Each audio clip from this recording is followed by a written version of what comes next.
Welcome to global channel Jayanti Amir Shetty tip and cooking ఛానల్కి స్వాగతం. ఈ టిప్ నచ్చితే లైక్ చేయండి, షేర్ చేయండి, సబ్స్క్రైబర్ చేయండి, బెల్ ఐకాన్ కొట్టండి. మొదట గంట ఆలని వస్తుంది, గంట నొక్కితే మొదట నేను పెట్టేది మీకు వస్తుంది.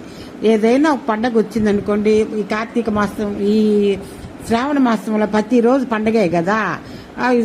ఈ సుబ్రహ్మణ్యం షష్ఠి రోజు వచ్చింది మొదట పండగ వస్తే మనం ఏం చేయాలంటే జామున లేసి కాలకృత్యాలు తీసుకొని తర్వాత ముంగిట ముగ్గులు పెట్టేసేసి అలా బాగా గడపలు పెట్టుకొని ముంగిట ముగ్గులు పెట్టుకొని వాకిటికి మామిడి మండలు కట్టుకొని తర్వాత శుభ్రంగా ఈ కాలకృత్యాలు తీసుకొని తల స్నానం చేసేసి ఇవన్నీ మొత్తం ఈ గడపలు పెట్టుకొని ఇల్లు తుడుచుకొని ముగ్గిట ముగ్గులు పెట్టుకొని అన్నీ చేసేలేకే టైం అవుతా ఉంటుంది, తెల్లారిపోతా ఉంటుంది కదా.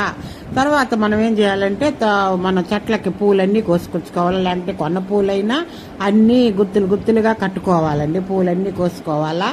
పూలు కోసుకొని చాలా మంది పూలు కడగతారు, పూలు కడగకూడదండి. పూలు కడిగితే ఇదంట మన చెట్లకు పూలు ఉంటాయి కదా, ఈ చెట్లన్నీ పూలన్నీ పూసుంటాయి, అవన్నీ కోసుకొచ్చుకొని శుభ్రంగా కట్టుకోవాలా. గుత్తులుగా దేవుడికి విడిగా అష్టోత్తరాలకి వాటికైతే విడిగా పెట్టుకోవాలా, లేకుంటే ఇట్లా గుత్తులుగా కట్టుకోవాలా. పూలన్నీ కట్టుకున్న తర్వాత అవన్నీ కట్టుకొని తర్వాత ఇప్పుడు మళ్ళా మనం స్నానం చేసేసాం కదా, మొదట స్నానం చేస్తే కదా పూలు కోయాల్సింది. పూలన్నీ కోసి పెట్టుకున్నాము, అని తర్వాత కట్టుకున్న తర్వాత మన నైవేద్యానికి రెడీ చేసి పెట్టుకోవాలి. నైవేద్యానికి రెడీ చేయాలంటే పులిహోర చిత్రాన్నం చేయాలా. చిత్రాన్నం చేసేదానికి ముందర ఇవన్నీ వేయించుకొని మిరపకాయలు, నువ్వులు, శనగపప్పు, మినపప్పు, ఆవాలు, ధనియాలు, జీలకర్ర అవన్నీ వేయించుకొని పౌడర్ చేసి పెట్టుకోవాలా. అన్నం ఉడికించుకొని పక్కన పెట్టుకోవాలా. తర్వాత ఈ పొయ్యి మీద కళాయి పెట్టి తర్వాత దాంట్లో ఆయిల్ వేసి దాంట్లో ఆవాలు, మినపప్పు, ఎండుమిర్చి, కరివేపాకు, ఇంగవ ఇవన్నీ మొత్తం వేసి చింతపండు గట్టిగా పిండేసేసి చిత్రాన్నం చేయాలా. పులిహోర రెడీ అయిపోయింది. తర్వాత కేసరి చేయాలి కదా. ఈ కేసరి పూర్తి వీడియో నేను పెట్టడం లేదు, ఇంకొక నెక్స్ట్ అది తయారు చేసిన వీడియో ఇంకొక వీడియోలో పెడతాను. ఇది ఇంతవరకు తయారు చేసేంతవరకే పెట్టాను. తర్వాత కేసరి రెడీ అయిపోయింది. తర్వాత దైవానికి నైవేద్యంగా పెట్టాలా.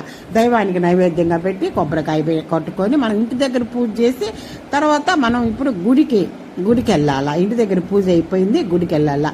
చాలా మంది గుడికి వెళ్ళేటప్పుడు ఈ మూడు తప్పులు చేయకూడదండి.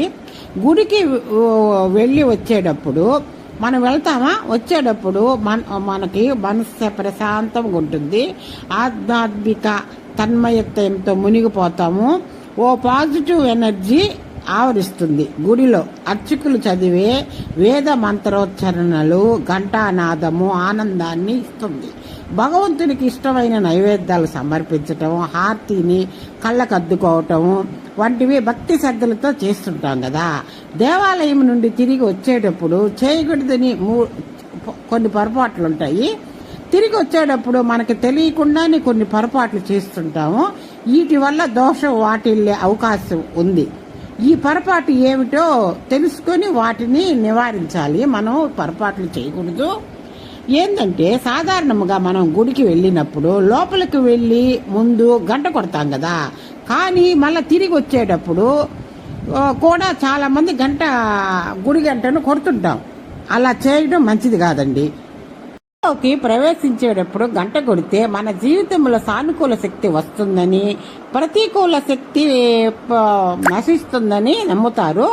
తిరిగి వచ్చేటప్పుడు గంట కొడితే ఆ సానుకూల శక్తి అక్కడే ఉండిపోతుందట. కాబట్టి ఈ పొరపాటు ఎప్పుడు చేయకూడదు. పోయేటప్పుడు గంట కొట్టాలి కానీ వచ్చేటప్పుడు అసలు గంట కొట్టకూడదు.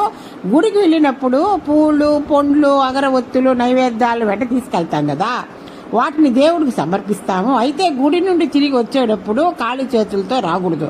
చాలా మంది అక్కడ ప్రసాదాలు మనకి పూజ చేసిన తర్వాత పూజారి స్వామి మన చేతికి ఇస్తాడు కదా, ఏం చేస్తామంటే అక్కడ తినేసేస్తాము.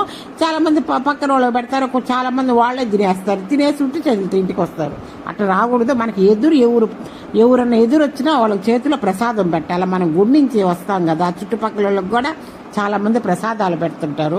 అట్లా పెట్టాలండి. ఉట్టి చేతులతో ఎప్పుడు గుడి నుంచి రాకూడదు.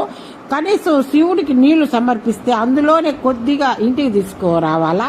గుడి నుండి ఖాళీ చేతులతో ఎప్పుడు రావడం శుభప్రదముగా భావించకూడదు. చాలా మంది గుడి నుండి రాగానే కాళ్ళు చేతులు కడుక్కుంటారు. మీరు కూడా అలా చేస్తుంటే కాస్త జాగ్రత్తగా ఉండండి. అలా చేయడం మంచిది కాదు.